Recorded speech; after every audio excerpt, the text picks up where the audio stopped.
audio jungle.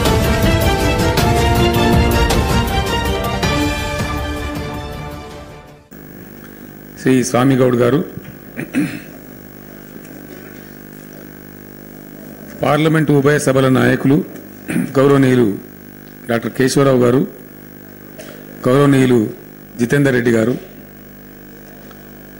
వేదికను అలంకరించినటువంటి గౌరవ మంత్రివర్యులు, రాష్ట్ర ప్రధాన కార్యదర్శి జోషి గారు, మన డీజీపీ మహేందర్ రెడ్డి గారు, గౌరవనీయులు రమణాచారి గారు, సాంస్కృతిక శాఖ హరికృష్ణ గారు, సభలో ఆసీనులైనటువంటి గౌరవ పార్లమెంట్ సభ్యులు, శాసన మండలి సభ్యులు, శాసనసభ్యులు, వివిధ కార్పొరేషన్ల చైర్మన్లు, ప్రముఖులైనటువంటి వేదమూర్తులు, మీ అందరికీ కూడా విలంబినామ సంవత్సర ఉగాది శుభాకాంక్షలు. మొదటగా భగవంతుని సంతోష్ కుమార్ శర్మ గారు చెప్పినట్టుగా భగవంతునికి నమస్కరించి అన్ని సంవత్సరాలలాగే ఈ సంవత్సరం కూడా రాష్ట్ర ప్రజానీకానికి శుభం జరగాలని, మంచి వర్షాలతో పంటలు పండి మన రైతాంగం సుభిక్షంగా ఉండాలని, సర్వ ప్రజలు సకల సంతోషాలు కలిగి ఉండాలని చెప్పి ఆ భగవంతుని నేను మనసారా ప్రార్థిస్తా ఉన్నాను. సంతోష్ శర్మ గారు ఒక శుభకరమైన వార్త చెప్పారు. తెలంగాణ రాష్ట్రం యొక్క రాశి కర్కాటక రాశి. నాది కూడా కర్కాటక రాశి, నాది పక్కన పెడితే రాష్ట్రం రాశి కర్కాటకం, ఆదాయం 8, వ్యయం 2 అని చెప్పినారు. అంటే తెలంగాణ డెఫినెట్గా బడ్జెట్ సర్ప్లస్ స్టేట్గా ఉంటుంది, వర్ధిల్లుతుందని చాలా సంతోషంగా మా సిఎస్ గారు నవ్వుతా ఉన్నారు. రాష్ట్రానికైతే డోకా లేదు. ఆదాయం 8, వ్యయం 2 అంటే తప్పకుండా తెలంగాణ రాష్ట్రం సుసంపన్నంగా అద్భుతమైనటువంటి నిధులతోని మిగులు రాష్ట్రంగా ఉంటుంది అనేది చాలా మనందరికీ కూడా సంతోషకరమైన వార్త. సంతోష్ శర్మ గారు సంతోషకరంగా చెప్పారు. తదనంతరం పరిస్థితులన్నీ బాగుంటాయన్నారు. మహేందర్ రెడ్డి గారికి, లక్ష్మారెడ్డి గారికి శుభాకాంక్షలు, ఎందుకంటే వారి శాఖలు అద్భుతంగా ఉంటాయని చెప్పినారు. రాబడి బాగుంటుందని చెప్పి. డీజీపీ గారు నాయన నరసింహారెడ్డి గారు అయితే చాలా సంతోషంగా ఉన్నారు. మేము ఎవరిని కొట్టే పరిస్థితి లేదు, ఎవరిని పట్టుకునే పరిస్థితి లేదు, శాంతి భద్రతలు సుభిక్షంగా ఉంటాయి, ఈ దుర్మార్గుల యొక్క ప్రకోపం తగ్గుతుందని చెప్పారు. అది కూడా మన రాష్ట్రానికి చాలా సంతోషం.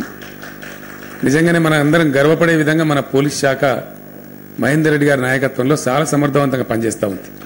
అనేక అవార్డులు మనకు వస్తూ ఉన్నాయి, జాతీయ స్థాయిలో అనేక ప్రశంసలు మనకు అందుతూ ఉన్నాయి.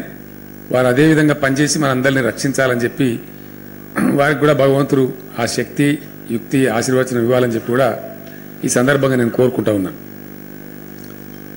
ఇందాక మా దక్షిణమూర్తి గారు చెప్పినారు, ఈరోజు మనం స్వీకరించేటువంటి పచ్చడి అందులో అది తినే పదార్థం కంటే కూడా సందేశాత్మకంగా ఎక్కువగా ఉంటుంది. అందులో ఉండే పులుపు, వగరు, తీపి అన్నీ కలగలిపి, అంటే జీవితం ఇట్లా ఉంటుంది, ఒకే మాదిరిగా ఉంటుంది అని అనుకోవడానికి లేదు.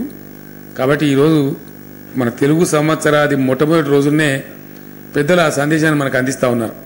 అంటే కొంత మంచి, కొంత చెడు, కొంత కష్టం, కొంత సుఖం కలగలిసి ఉంటుంది జీవితంలో. అన్నిటినీ కూడా గంభీరంగా అనుభవిస్తూ, దైవాన్ని ప్రార్థిస్తూ, పెద్దల సలహాలు పాటిస్తూ ఎప్పటికప్పుడు తగినటువంటి ప్రయత్నాలు చేసుకుంటూ ముందుకు సాగడమే మన జీవిత లక్ష్యం. ఏమైనప్పటికీ తెలంగాణ రాష్ట్రం అవతరించడం, తదనంతరం కొన్ని మంచి ఫలితాలు పేద వర్గాలకు, రైతు వర్గాలకు చేకూరడం, అవి దేశవ్యాప్తంగా ప్రశంసలు అందుకుంటూ ఉండడం, నిజంగానే ఉద్యమ సందర్భంలో మనం చేసిన వాదన 100కి 100 నిజము అని తేలి ఈరోజు మనం మిగులు రాష్ట్రంగా ఉండటం, అది కూడా గొప్ప సంతోషాన్ని మనకు సమకూర్చేటువంటి సందర్భం. చాలా గొప్పగా రాష్ట్రం ముందుకు పోతుందని చెప్పినారు సిద్ధాంతి గారు. అది చాలా మనందరికీ ఆనందాన్ని కలిగించే విషయం. అయితే శర్మ గారు, సంతోష్ కుమార్ గారు చాలా చతురులు. ఈ సంవత్సరం ఎన్నికల సంవత్సరం కాబట్టి ఏ రాశి వారికి టికెట్లకు డోకా లేదు, ఏ రాశి వారికి టికెట్లు ఇబ్బంది అవుతుంది, అవన్నీ కూడా చెప్పినారు వారు. మరి ఆయా రాశుల వాళ్ళు చాలా జాగ్రత్తగా ఉండాలి. టికెట్లు సంపాదించుకోవాలంటే ఎక్కువ శాతం ప్రజల్లో ఉండాలి. హైదరాబాద్లో ఉండకుండా ప్రజల్లో ఎక్కువ ఉండి మంచి పేరు తెచ్చుకుంటే టికెట్ ఆటోమేటిక్గా వస్తుంది. కాబట్టి గొడవ లేదు దాని గురించి. అంటే హెచ్చరిక సున్నితంగా వారి మొత్తం వివరాలు చెప్పరు ఎప్పుడు కూడా. పంచాంగం చెప్పేవాళ్ళు సూచన, ఆ గ్రహ గమనాలు, గ్రహ గతులు, గ్రహాల యొక్క కూర్పు, గ్రహణాలు సంభవించేటువంటి పరిస్థితులు, తత్ఫలితంగా మనుషుల మీద ఉండేటువంటి ఆ cosmic effect, that is what is పంచాంగం. పంచాంగం అంటే ఏదో జ్యోతిష్యమో జాతకం చెప్పడం లాంటిది కాదు. డెఫినెట్గా ఇట్స్ ఏ సైన్స్. అనేక యుగాల క్రితమే అనాదిగా మన భారతదేశంలో ఎప్పుడో ఆవిష్కరించబడేటువంటి సైన్స్, ఖగోళ శాస్త్రాన్ని మన వాళ్ళు 50 సంవత్సరాల తర్వాత జరిగేటువంటి గ్రహణాన్ని కూడా ఇప్పుడే చెప్పగలిగేటువంటి స్థితి మన పురాణాల వల్ల, మన ఇతిహాసాల వల్ల మనకు సంక్రమించింది భారతీయ సంస్కృతిలో. మరి అప్పుడు ఏ టెలిస్కోపులు లేవు, కానీ యాక్యురేట్గా ఈ గడియ, ఈ విగడియ గ్రహణం పడుతుంది, ఈ గడియలో గ్రహణం విడుస్తుందంటే క్రమం తప్పకుండా అట్లా జరుగుతూ ఉంది, మనం కూడా చూస్తూ ఉన్నాం. అటువంటి గొప్ప అద్భుతమైనటువంటి శాస్త్ర పరిజ్ఞానమే పంచాంగం యొక్క రచన. అది అందరూ చేయలేరు. ఒక్కొక్క ఆలయాన్ని సెలెక్టెడ్ సిద్ధాంతులు ఉంటారు, వారు దాన్ని నిర్ణయం చేసి చేస్తారు. ఎవరు చెప్పినా స్థూలంగా అంశం మాత్రం ఒకటేగా ఉంటుంది. ఆదాయం, వ్యయం, రాజపూజ్యం, అవమానం ఇవన్నీ కూడా గొప్పగా ఒకటే పద్ధతిలో ఉంటాయి. ఏ పంచాంగం చూసినా సేమ్ ఉంటుంది. ఆదాయం 8, వ్యయం 2 అంటే ఏ పంచాంగంలో 8, 2 ఉంటుంది, మారదు. ఇక్కడ స్థూలంగా ఉండేటువంటి అంశాలు స్థిరంగా ఉంటాయి. కొంత ఇంటర్ప్రిటేషన్లో కొందరు చమత్కారంగా చెప్తారు, కొందరు ఇంకో గంభీరంగా చెప్తారు, కొందరు హెచ్చరికపూర్వకంగా చెప్తారు తప్ప మూల సిద్ధాంతం మటుకు ఒకటే ఉంటుంది. శాస్త్రం ఎప్పుడు ఒకటిగానే ఉంటుంది. ఆ పద్ధతిలోనే తెలంగాణ రాష్ట్రానికి రాజపూజ్యం 7, అవమానం 3 అని చెప్పినారు. ఆదాయం 8, ఖర్చు 2 అని చెప్పినారు. ఏతావాత తెలంగాణ రాష్ట్రం అద్భుతమైనటువంటి వెలుగు జిలుగులతోని, అద్భుతమైన సిరి సంపదలతోని తులతూగుతుంది, చాలా గొప్పగా ఉంటుంది అని చెప్పి పంచాంగకర్తలు ప్రవచించినారు. కాబట్టి తెలంగాణ రాష్ట్ర ప్రజల పక్షాన ఇంత స్పష్టంగా మాకు అర్థమయ్యేటట్టు చెప్పినందుకు సంతోష్ కుమార్ శర్మ గారికి నేను నా హృదయపూర్వకమైనటువంటి ధన్యవాదాలు, కృతజ్ఞతలు మనందరి పక్షాన, రాష్ట్ర ప్రజల పక్షాన తెలియజేస్తూ, మనందరం కూడా బాగుండి, ఓ సందర్భంలో ప్రధానమంత్రి గారు కూడా నేను చెప్పినాను, Telangana while growing it self it is partnering the nation development process also అని చెప్పినాను. మనకు మనంగా తెలంగాణ అభివృద్ధి చెందుతూ జాతి నిర్మాణ రంగంలో కూడా ప్రముఖమైనటువంటి పాత్ర మనం పోషిస్తూ ఉన్నాం. మనం 50,000 కోట్ల రూపాయలు ఇస్తాం కేంద్రానికి, మనకు తక్కువ వస్తుంది, 24,000 కోట్లే వస్తుంది.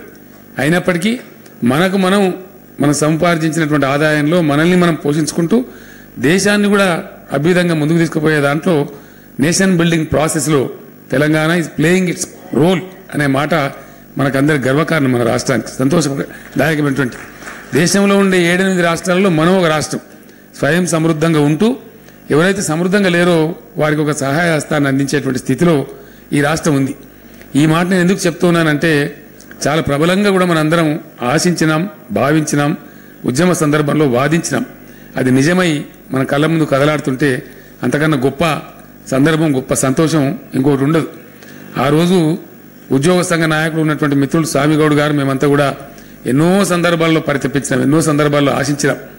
నిజంగానే మనకు తెలంగాణ వస్తే ఎట్లా ఉంటుంది, ఏం జరుగుతుంది అనేటువంటిది చాలా చాలా రాత్రులు 3 గంటల వరకు, 2 గంటల వరకు కూడా ఆలోచించిన సందర్భాలు చాలా ఉన్నాయి. ఎందుకంటే అందులో ఇన్వాల్వ్ అయి పూర్తిగా పనిచేసిన వాళ్ళు పడ్డటువంటి తపన ఈరోజు సాక్షాత్కారంగా మన కళ్ళ ముందు కనపడుతూ ఉంటే, మన ప్రజలు సంతోషంగా ఉండే పరిస్థితి ఉంటే, ఒక పేదింటి ఆడపిల్ల గురించి మనం ఆలోచించే పరిస్థితి, సహకరించే పరిస్థితి ఉంటే, ఒక వృద్ధులు, వితంతువులు, ఒంటరి మహిళల గురించి ఆలోచన చేసి వాళ్ళకి ఎంతో కొంత జీవన భృతి ఇచ్చేటువంటి సంస్కారాన్ని అలవరుచుకొని మనం చేయగలుగుతా ఉన్నామంటే ఆ భగవంతుని కృప, బ్రాహ్మణోత్తముల యొక్క ఆశీర్వచనం, మన దేవతలు, దేవుళ్ళ యొక్క కృపా కటాక్షం నిత్యం. ఇది దేవరాష్ట్రం, దేవభూమి తెలంగాణ. అద్భుతమైనటువంటి పూజలు జరుగుతాయి మన మసీదులలో కావచ్చు, మన చర్చిలలో కావచ్చు, మన గుడులలో కావచ్చు. ఈరోజు ఉదయమే ఒక ఆయన పెద్ద ఆయన నాతో అన్నాడు, కేశవరావు గారు, నేను ఉదయం మేము పచ్చడి దేవునికి నమస్కారం చేసి పచ్చడి తీసుకునే సందర్భంలో ఒక ఆయన మాట్లాడుతూ అన్నారు, ఇండియాలో ఏ రాష్ట్రంలో కూడా మౌజన్లకు, ఇమాంలకు వేతనాలు ఇవ్వరు, పూజారులకు కూడా వేతనాలు ఇవ్వరు, అందరికీ ఇచ్చి అందరినీ ఆదుకొని అన్ని పండుగలను సమానంగా జరిపే రాష్ట్రం ఒక తెలంగాణ మాత్రమే. ఆ సంస్కారం తెలంగాణకి ఉంది, మీ గొప్పతనం అని చెప్పి అన్నారు. ఇదే పద్ధతులలో చాలా గొప్పగా అన్ని వర్గాల ప్రజలు సంతోషంగా చక్కగా బతికేటువంటి, చిరునవ్వుతో బతికేటువంటి తెలంగాణ మనకు పరిడవిల్లాలని, ప్రవర్ధమానం కావాలని చెప్పి ఈ సందర్భంలో మనందరం కూడా కోరుకుంటూ, అందుకు అవసరమైనటువంటి కార్యకర్తలుగా, భగవంతుడు నియమించినటువంటి కార్యకర్తలుగా యథాశక్తి మనందరం కూడా కృషి చేద్దామని కూడా ఈ సందర్భంగా మనవి చేస్తూ, ఈరోజు కార్యక్రమంలో పాల్గొన్న మీ అందరికీ ధన్యవాదాలు తెలియజేస్తూ, మరొకసారి సాంస్కృతిక శాఖ వారిని అభినందిస్తూ సంతోష్ కుమార్ శర్మ గారికి కూడా మరొకసారి ధన్యవాదాలు తెలియజేస్తూ నేను విరమిస్తా ఉన్నాను. జై తెలంగాణ, జై భారత్. ఏంటండి వీడియో నచ్చిందా? అయితే ఓ లైక్ వేసుకోండి, లేదంటే ఓ కామెంట్ చేయండి. ఎప్పటికప్పుడు మా వీడియోస్ చూడాలంటే సబ్స్క్రైబ్ చేసుకోండి.